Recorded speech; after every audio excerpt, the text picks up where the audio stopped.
মাই god, megastar Shakib খানের Rockstar সিনেমার আরেকটি শুটিং ভিডিও ইতিমধ্যে সোশ্যাল মিডিয়ায় ছড়িয়ে ছিটিয়ে পড়েছে। শাকিব খানের লুকটা একদম অস্থির লেভেলের।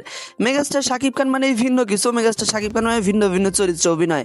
শাকিব খানের লুকটা একদম অসাম লেভেলের ছিল। যারা রকস্টার সিনেমার শুটিং ভিডিওগুলো ইতিমধ্যে দেখেছেন তারাই ভালো জানেন। যখন রকস্টার সিনেমার পোস্টারটা রিলিজ করা হয় তারপর থেকে যেন আলোচনা শুরু হয়ে যায় শাকিব খানকে নিয়ে। অনেকেই দাবি করেন যে শাকিব খান আসলে নিজেকে এত পরিবর্তন কিভাবে করেন। আপনারা জানেন ইতিমধ্যে প্রিন্সের সিনেমার কাজ শেষ এবং রিলিজ হয়ে গেছে। সিনেমাটা খুব ভালো ব্যবসা সফল হয়েছে। পরবর্তীতে কাজ শুরু করেছেন রকস্টার সিনেমার। আর রকস্টার সিনেমার কাজের বিভিন্ন ভিডিও সোশ্যাল মিডিয়ায় ছড়িয়ে ছিটিয়ে পড়ার পরে সেইটা নিয়ে আলোচনা শুরু হয়ে যায়। শাকিব খানের বিভিন্ন ফটো, বিভিন্ন ভিডিও ইতিমধ্যে সোশ্যাল মিডিয়ায় ছড়িয়ে ছিটিয়ে পড়েছে রকস্টার সিনেমার। রকস্টার সিনেমায় শাকিব খানের লুক চোখ ধাঁধানো লুক ছিল। শাকিব খানের প্রত্যেকটা লুক একদম সুপার লেভেলের। তবে রকস্টার সিনেমার লুকটা একটু ভিন্ন টাইপের। ইতিপূর্বে যতগুলো সিনেমা করেছেন শাকিব খান তার থেকে সবচেয়ে ভয়ঙ্কর লুক রকস্টার সিনেমার।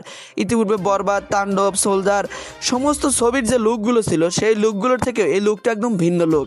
শাকিব খানের জনপ্রিয়তা তো আপনারা প্রত্যেকে জানেন। বাংলাদেশের সবচেয়ে বড় সুপারস্টার মেগাস্টার শাকিব খান।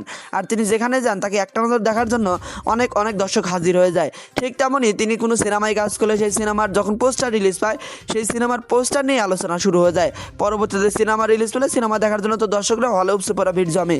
তো শাকিব খানকে পার্সোনালি আপনার কাছে কেমন লাগে কমেন্ট করে জানাতে ভুলবেন না। ভিডিওটি ভালো লাগলে লাইক দিন, চ্যানেলটি সাবস্ক্রাইব করবেন, পাশে থাকা বেল আইকন চালু করে রাখবেন পরবর্তী নোটিফিকেশন পাওয়ার জন্য।